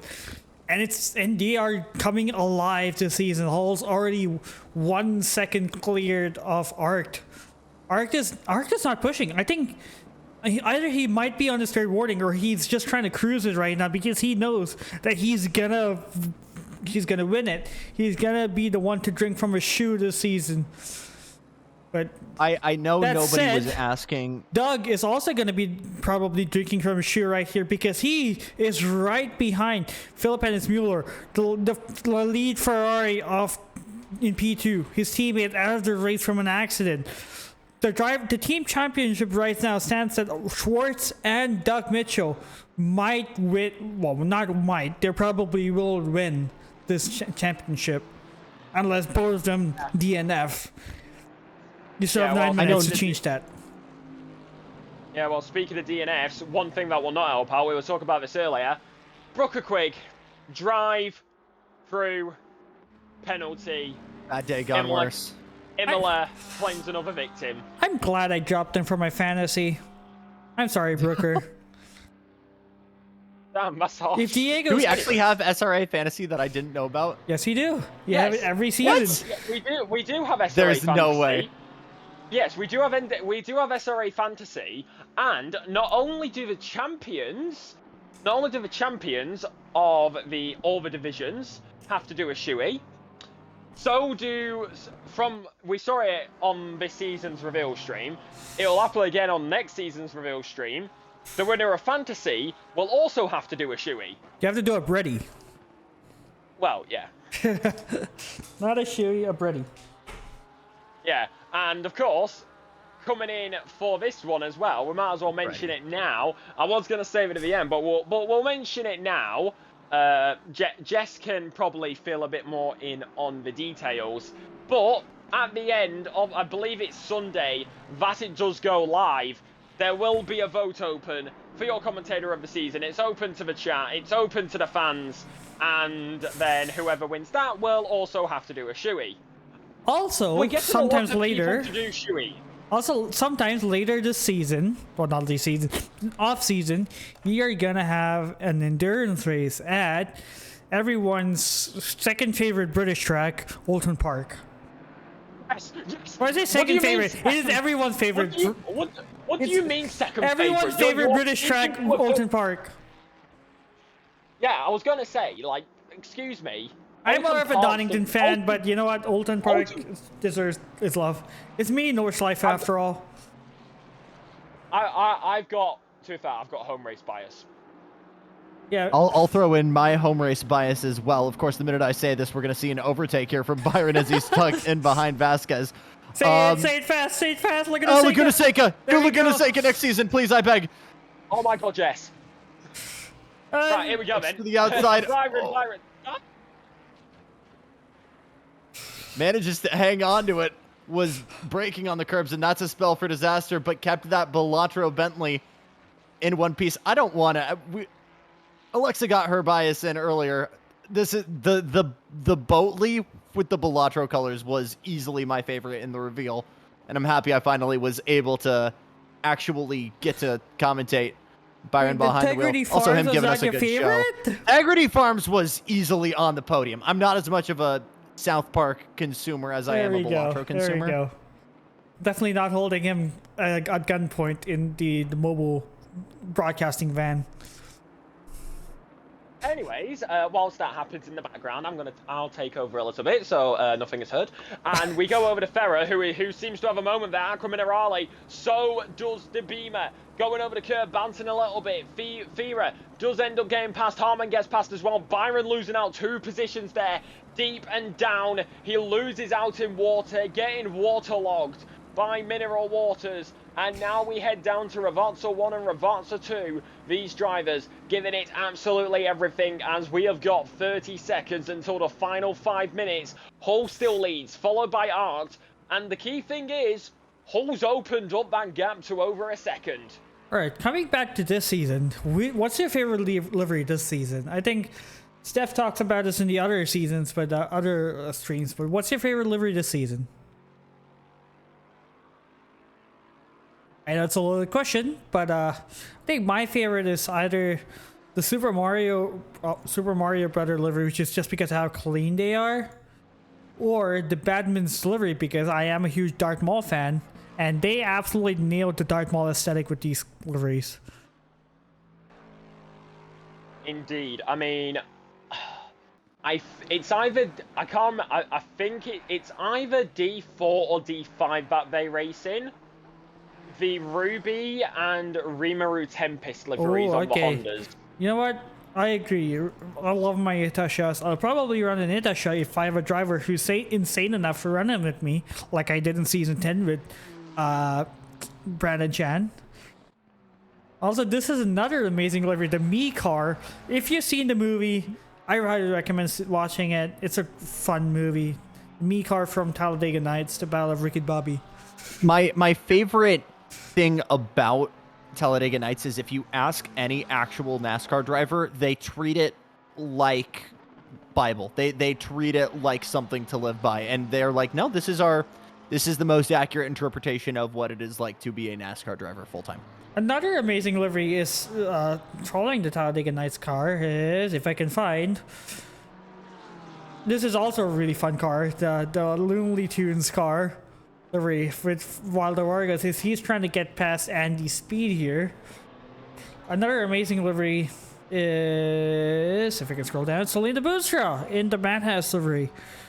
One, I love, I always represent Madhouse, and the other, what can I say? It's a great livery. Not the day the Madhouse guys have wanted, obviously, but defending champs Jess Osborne, Selena Boonstra from last season will have to wait another time. Nico Suave under attack here. Yeah, one media forum that we didn't have a lot of representation this season is, it's a media team. It is music. It's the Linkin Park liveries of Josh Worley, who's, I believe, running Metallica. Or is this... No, this is Hybrid Theory. And his teammate, Nico Suave, is running Meteora. Say Metallica, damn. Meteora. And I'm more of a Hybrid Theory guy. Well, here we go then. Final 2 minutes 30. Let's get back on track, lads, shall we? Yes. It is going to be Vargas, who's chasing down Speed at this current moment in time. Wally chasing down Velasquez. As we show the love to the liveries, now we show the love for the battles. Here at Imola, it is the season finale. It's the final race of this season. And it is the fights that we watch. Hawleys, followed by Arcs, followed by Logain. And it looks like the top 3 is set. But down the field, all these drivers are giving it everything. The leaders are going through down towards Acqua Minerale. They will be going onto the final lap at the end of this current one. We see Byron starting a new lap. The leaders will be going on to the final. Archie has got past Wally a little bit further up. Those two locked in a battle. They've been in it for a while. They now continue to fight. Looking on the diffuser, looking on the rear wing. These guys are having an absolute skirmish, Jackson. Good run for the Bentley here as they work their way towards Acqua Minerale. This is where we see the Bentley in the disadvantage. Working the way back up the hill towards RNG. He's going to have a handful more of opportunities to maybe sneak by, but it really is all setting up for this run down the front stretch, as that is where we're really going to see this Bentley have the opportunity to stretch that legs, and as I'm learning right now, where the Lamborghini isn't strong. Oh, wait, we had an incident here. What happened to Vasquez? Oh! He just slows down. Wonder if he's turned his car off by accidentally. It looks like he just come to a slow stop. Oh, looks like he might have turned his car off. It's the full stop that confused me. Will not lie, I have done that numerous times before. What you're now a white flag. For Art and Hall, they have slowed down considerably. Logate is right behind them right now, and Wheeler is still putting in the 41s with his Mustang, sliding the car about. But this is where it all comes down. The championship battles are pretty much decided unless something catastrophic happens, which I don't think will happen. But right now, people are having their final chances of scoring, of improving their positions. Where it's right on the bumper of Wooly here. This could be potentially a really, really big upset.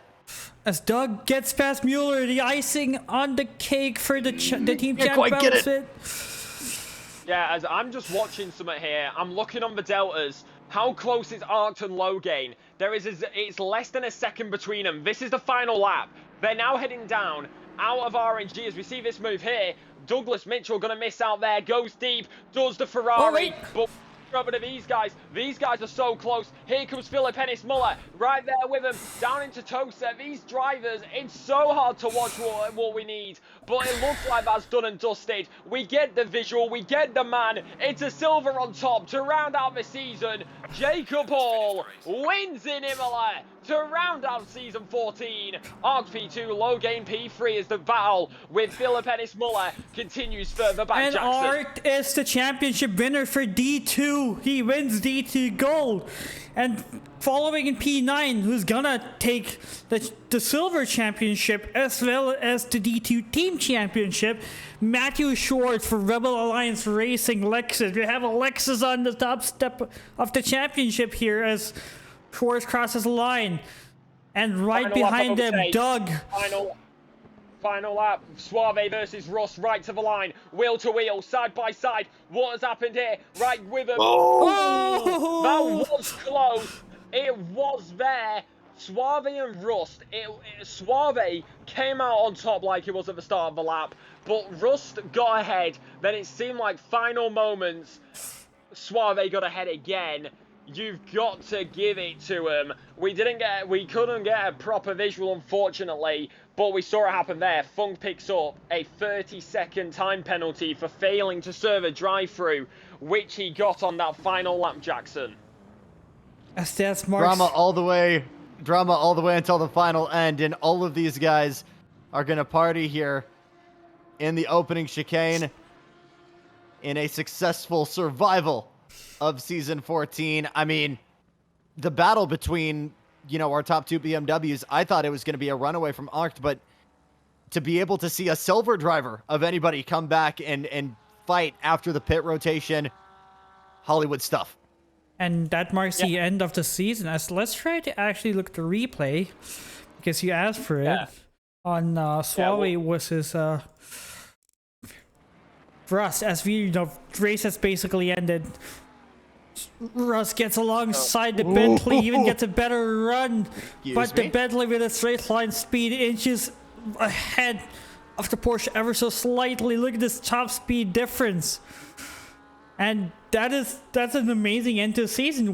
This is the closest thing you have to a photo finish, but yeah, that's gonna be it. But as it stands right here, Arct is not in the Arct is not here, but he will be your D1 Gold Championship.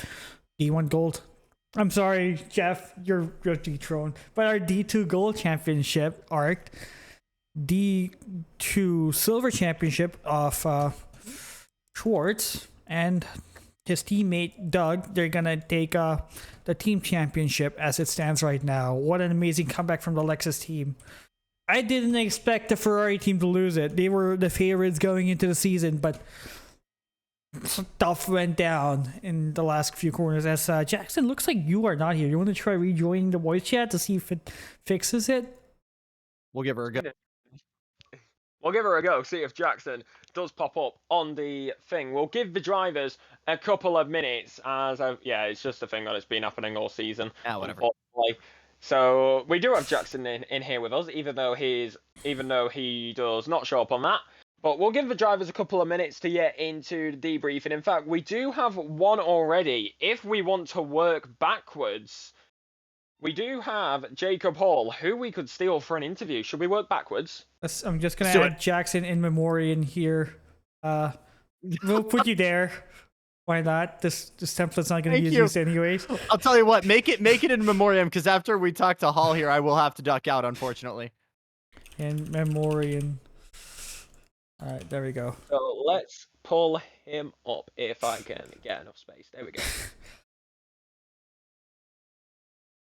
Jacob Hall, you are live on the Sim Racing Alliance Twitch channel. What a race. We saw that switch at the pit stops. How was that for you? A lot of fun. Very stressful, but a lot of fun. Art was just he had unbelievable pace, and if he didn't make that one mistake, I think at the last chicane there, I'm not sure I ever would have got by him. Firstly, is this your first win in SRA? Yep. Congrats on your first win in Thank you. SRA. Overall win Feels good, in man. as a silver driver. This must mean a lot. Feels good. Yeah, talk us to your race. You said you did mention that that Art did make a mistake, but were you like you did put a lot of pressure on him? So talk us to your race. Yeah, I did. Yeah, I mean, I had really good quality. I mean, P2 overall, not bad at all. Like, and I knew Arc's like the guy's a maniac. I know he's fast, and I knew the only opportunity I really had to pass him was either to undercut, which didn't work because he saw that coming, and then just put pressure on him and maybe he slips up once, and that's what happened. And you guys saw the rest. Talk to me about the actual crawl back to even get into that conversation out of the pit cycle. You clearly had a fast race car. We knew that from qualifying, right? But to be able to stay in the fight out of the pit lane, how hard was it to actually go through that battle?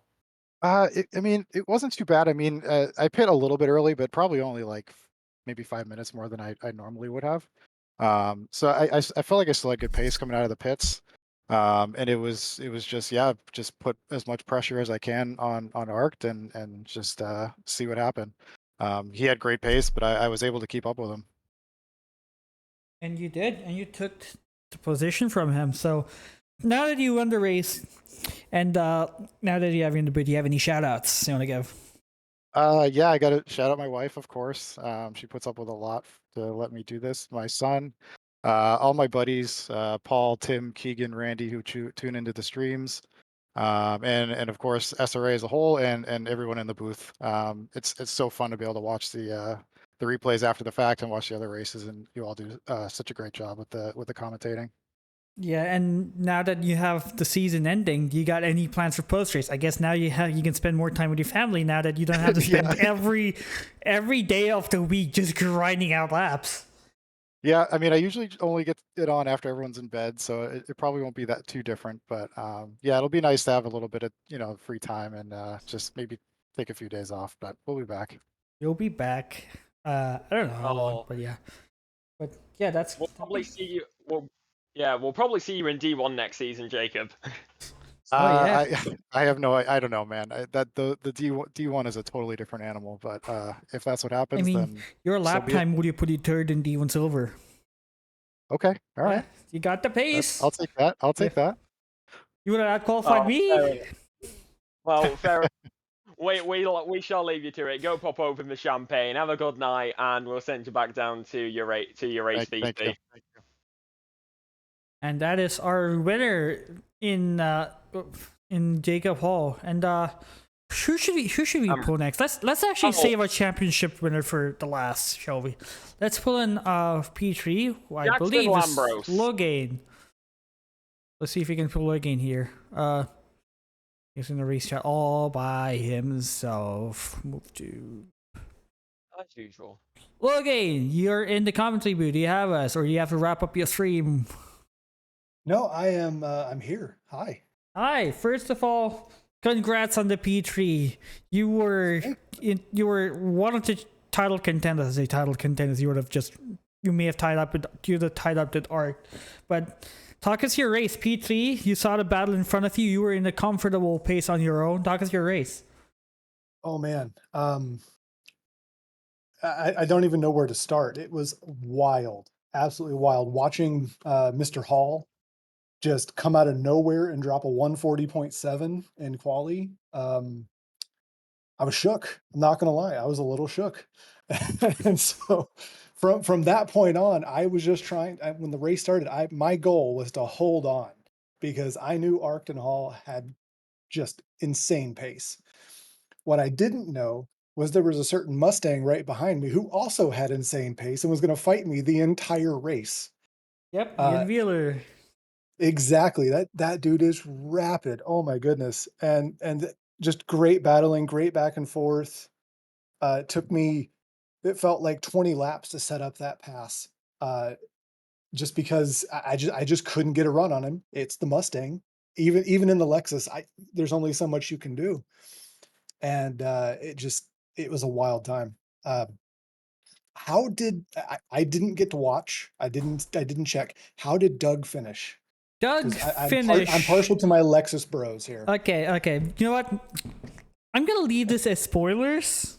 I'm gonna ask you Okay. to watch the stream because you will get to that later. That's fair. All right. Oh my goodness. But, That is totally fair. Coming back to your race, I saw you talking smack in the chat about qualifying me. I guess that's one way to test the theory out. D1. Will you see you in D1 next season? You know, that's as it always has been, that's up to the great admins and usually Jason. And I think I give Jason too much crap for him to want to put me in D1. So we'll see though. We'll see. Well, I think he has even more of the reason after this season. P3, I believe, in the chat. Actually, no. Yeah, P3 in the championship. So, I think. Probably. That's why I wanted to know where Doug finished. I could be silver, I could be bronze. I'm not sure. It depends on where Doug finished and where Damiani finished. I think Josh was. Yeah, I don't know, but yeah, I feel like you're probably in the shot to getting moved up. So hopefully you see you in D1. That would be great. We better see Arced in D1 because I've never seen a BMW drive like that. And I have. Just no, now. no, you haven't. Oh, okay. And Dan and Gomer. Okay, there you go. Okay, them, yes. I was going to throw some shade if you're going to say you because I've enjoyed sparring with you on our fun races. You're a ton of fun to race, but I have to throw shade. That's just who I am. Also, never underestimate the pace of the BMW. Remember in season, I think it was season 10 or 11, where Michael Menning won the D1 championship by 200 points. But that's it. That is Michael Menning. Not gonna say much. That's like saying an alien came down and magically made gold. Of course, Yeah. You have to say okay. That guy is so rapid I can't even comprehend how he drives. I've watched it. I've watched his lines. They don't make sense. I don't know how he holds it. It's amazing. Yeah, and I guess we're going on a tangent right now. Anyone has any questions for our podium finisher and future D1 driver, Logan? Look, I guess not. All right, we're gonna move you back to the D1 No D2 worries. chat.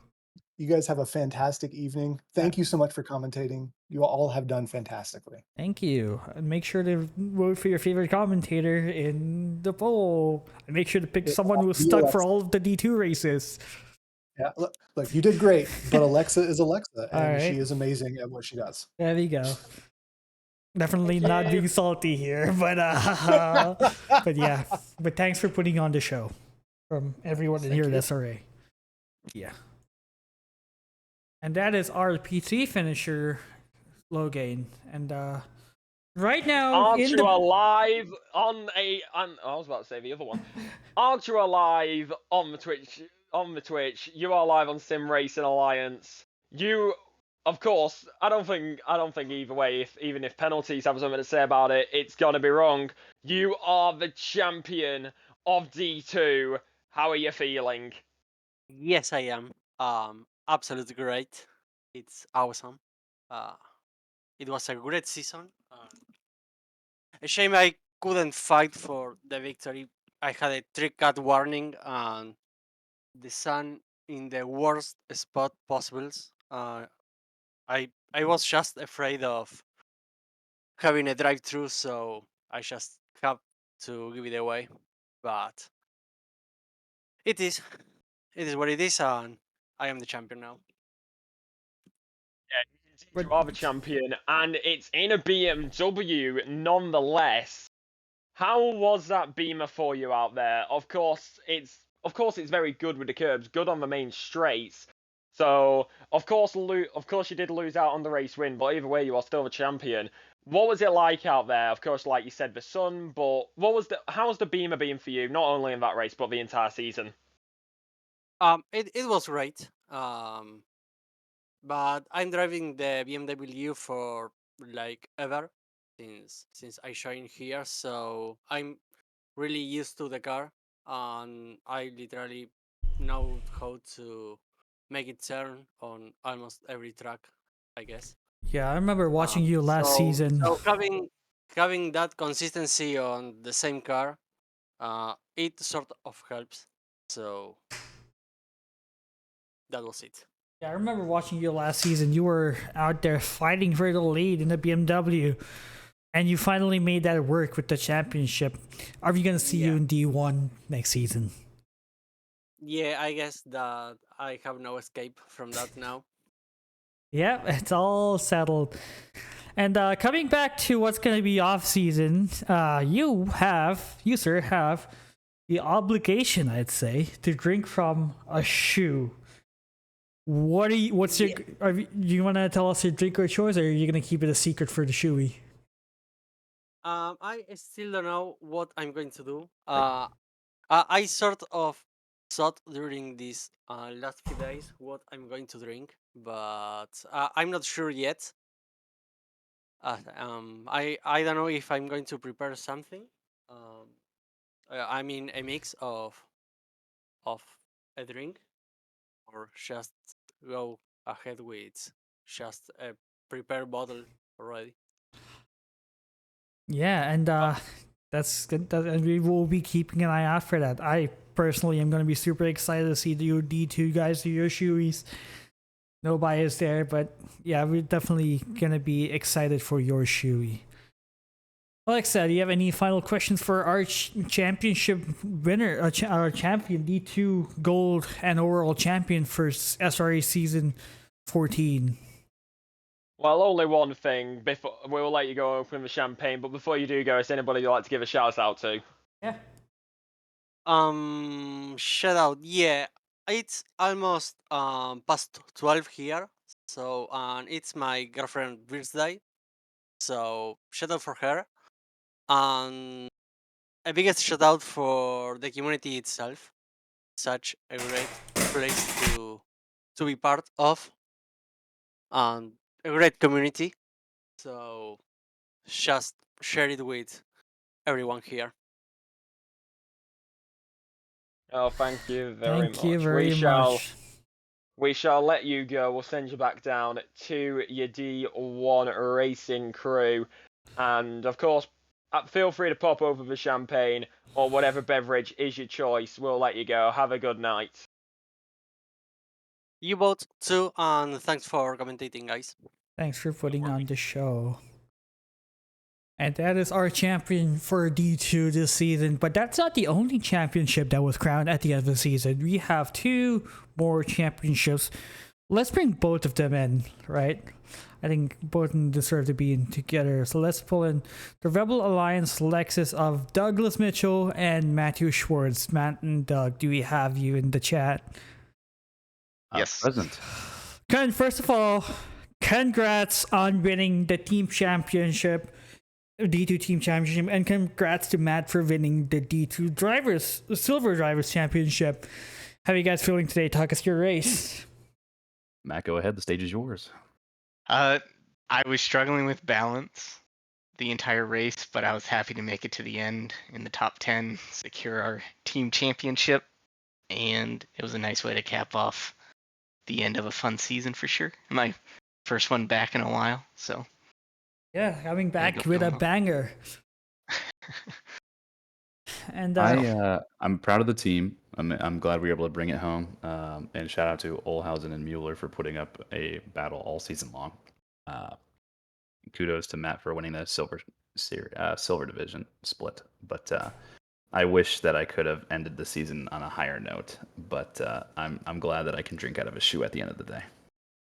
I mean, there we go. That's all you need to do. And coming back to your race, Doug, you almost jeopardized your championship run there.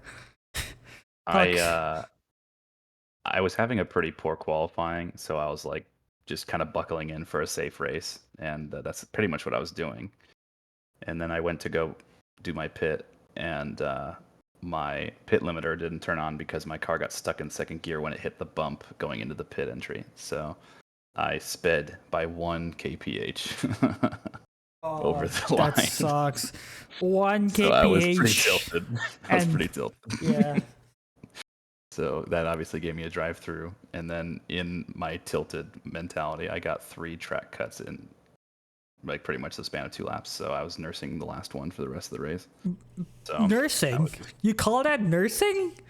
You were out there for blood. You were overtaking people left, right, center, and even overtaking Mueller at the end there. I told myself that just to put an exclamation point on the team championship, I had to pass Mueller to like really make the point stick. And honestly, I'm glad I was able to get it done. But again, it was a mental fatiguing race to say the least because of how disappointed I was. But I'm really hard on myself as a racing driver, so I think that's part of something I need to take away from the season, that I need to have a little bit more emotional stamina when it comes to a bad race, so I don't throw away things so easily. And at the end of the day, this is all for fun and games, and it's just for have fun. It's no reason to get angry over any of this. Yeah, no doubt. I set the bar pretty high for myself, but Matt likes to make sure that it's a serious competition. Matt likes to whisper sweet nothings in my ear to keep me calm, so we make it work. Yeah, and this might be I don't know if I can't really call out, but did you guys happen to have any race engineers, anyone from watching, or you guys? Because I know like for example, in the D1 drivers briefing yesterday, Bailey made it really clear that you're not supposed to no one's supposed to interfere in the championship battle as drivers. You're supposed to let the championship battle happen, which I guess I wasn't even in the position to happen because everyone's way ahead of me. But were you guys hoping for some for like clear traffic, people just get out of your way in the battle for the championship, or is it all free for all? I'm picking up what you're putting down, and we didn't have any shenanigans going on in the background. It was just us keeping our heads down and trying to have the best result, and ultimately just couldn't get it done for my racing. But Matt put together a really clean race, so it was tough to pass, so we just focused on quali. And a little disappointed in both our laps, but we were ahead of Olhausen and Mueller, so just like, all right, just keep the position, and then we'll be home free for the season. Exactly right. And also, Doug, you were in the shot of winning the drivers' championship as well. Was it with second place? Yeah, you had a shot of winning this. Unfortunately, Art was Art is a stud. Yeah, Art there's no beating him. Yeah. No, he's kudos to him. This is his first championship win, so I'm really happy for him. He put together a stellar season in all 8 weeks, so he was a tough competitor, and I was only able to best him a couple times across 8 races, so he deserved it through and through. And yeah, that's true. Art kind of dominated all of this, and he's probably in D1 next season. What about you guys? Will we see? You guys are champions here. Would we see you guys in D1? I guess it's been a long time since you guys been up there. Jason could use a bit of humbling. I'll let the powers that be decide that. I purposely keep myself out of the equation. That way, no one can claim that I have any bias. But if I end up in D1, to your point, I will be happy to battle at the back of the grid. But yeah, I filled that grid a lot. It's more fun to be up at the front. So D2's been home for a while, and I like it. I like where I'm at. But again, at the end of the day, I'll go where I'm told. Gotcha. And before we let you two go, is there anybody you'd like to give a shout out to? Go ahead, Matt. I'll shout out to my girlfriend, who's usually watches the race and then turns it off for the podium, so she probably won't hear this. You can take a little clip off of Twitch and send it to her. Yeah, I'll have to do that. Exactly. I'll give a shout out to the wife and the daughter, all three Poochies, and to all the fans and staff that helped make this place possible. So thank you, everybody. Yep, and thanks for putting on the show, and hope we see you guys doing drinking your favorite drink from a shoe in the reveal stream. The best part of the SRA. Actually, wait, Doug, you're gonna be the one running the show, so hope you got something even more special like planned out, because I know we're gonna get you plastered anyway. So I have done a few live shoeies. I've been practicing some like video editing in my spare time. Okay. And I might be able to work with Matt to put something together. We'll see. Well, no promises because of the time constraints with baby, but we'll see if we can put something together. And Matt's gonna do a double shoey because it's 2 championships for you. I'll do the pair. 2 different shoes. Love that for you, buddy. But, I'll have to take off work the next day due to disease. Worth it for sure. Well, fair enough, gentlemen. We shall let you go. Congratulations on the silver and teams for you, Matthew. Congratulations on the teams for you, Douglas. We shall let you go. Pop open the champagne, and it is all good. Have a good night. Likewise. You guys will. Thank you for commentating. It's been awesome. Yeah, and thanks for being on the show.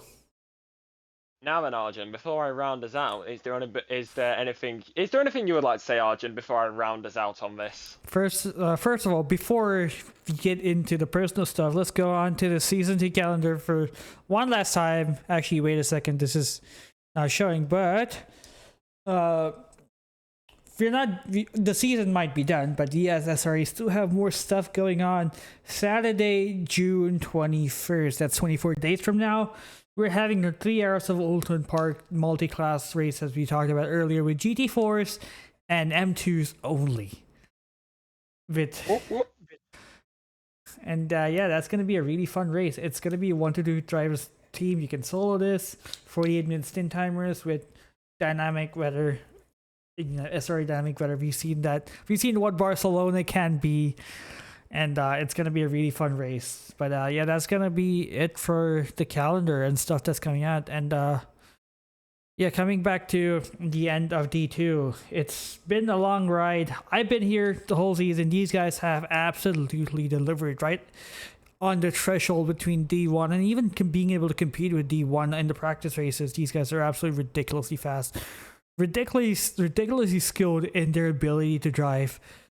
They put in the show. It's been an honor being able to host and commentate for these guys. And if you guys noticed, my PC actually calmed down after the after the earlier incidents in the race. He had no freezes since. So it's been a blast, and I'm just grateful for this opportunity and being able to commentate and host for these guys. And thanks for everyone in the chat who've been out here supporting.